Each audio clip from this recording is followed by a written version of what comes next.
On continue avec la troisième question sur l'hippodrome et c'est M. Michel Benoît. Tout le monde. Bonjour, allez-y. Si le terrain d'immobilière SHQ, ça c'est un 62 logements au 6300 d'Écarie, c'est à côté de Blue Bonnets. Au dernier rôle d'évaluation, on a indiqué une valeur de 660 $ le mètre carré. Donc, si on prend ça comme comparable, Blue Bonnet aurait une valeur marchande aujourd'hui de 300 millions. Si on prenait une valeur de 450 $ le mètre carré, Blue Bonnet aurait une valeur de 200 millions. Depuis 2007, le gouvernement du Québec paye 35 millions d'enlieux de taxes en moins pour son patrimoine immobilier à Montréal. Donc, de 2007 à 2017, Montréal aura donc perdu au moins 350 millions en enlieux de taxes à cause du traficage du rôle d'évaluation 2007, 2008, 2009 en inscrivant des hausses de 13 pour les immeubles gouvernementaux et de 53 pour le secteur résidentiel. Avec le dossier Blue Bonnet, l'administration Tremblay est encore à plat ventre pour négocier une entente avec Québec.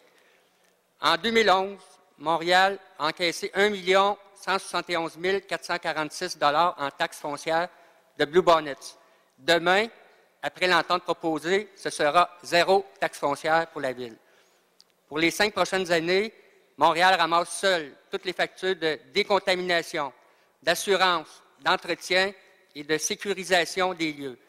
Québec attendra en 2017 pour commencer à encaisser 50 % des ventes aux promoteurs. La question?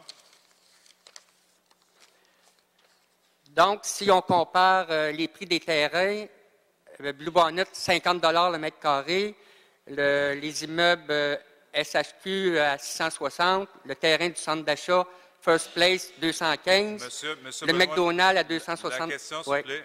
Allez-y. Donc, on est tous surpris d'être en conseil aujourd'hui. C'est quoi l'urgence? Comment expliquer on parle de vendre des terrains dans 5 ans, puis là, c'est très, très urgent. On a un conseil spécial. Et est-ce qu'il y a un lien avec la campagne électorale qui s'en vient au fédéral, au provincial, au municipal et avec la caisse électorale? Merci. La question est posée. Monsieur Applebaum. Monsieur le Président, je peux vous dire, en 1997, la Ville de Montréal a décidé de vendre le terrain à 15 millions de $ au gouvernement du Québec et aujourd'hui, c'est une situation gagnant pour nous autres et aussi pour le gouvernement du Québec. Maintenant, ils vont nous donner le terrain. Nous autres, on n'investira pas une cent pour acheter le terrain et on va partager les revenus 50-50. Oui, les bâtiments vont être démolis au coût du gouvernement du provincial, sur lequel, dans les premières ventes des terrains, on va repayer l'investissement pour les démolitions. C'est une bonne nouvelle pour la Ville de Montréal et si ces chiffres sont bons et dit que la valeur, c'est 300 millions, imaginez-vous, Monsieur le Président, on devrait être félicité encore plus parce que nous autres, on a calculé la valeur à peu près 80 à 100 millions actuellement. Lui, il parle de 300 millions et nous autres, on acquiert le terrain avec aucune scène de les poches de nos contribuables, Monsieur le Président. Merci, M. Applebaum. La sous-question, M. Benoît, gardez ça très concis, s'il vous plaît. Oui. Sur le 1 km dans le voisinage de Blue Bonnet, sur l'Écarie, on a des évaluations de terrain à 160, à 180, à 200, à 179, à 330, 495. Si j'arrive au McDonald's, on a dévalué la bâtisse. Comment vous pouvez expliquer qu'on a dévalué le McDonald's à côté de Blue Bonnet? Une dévaluation de 13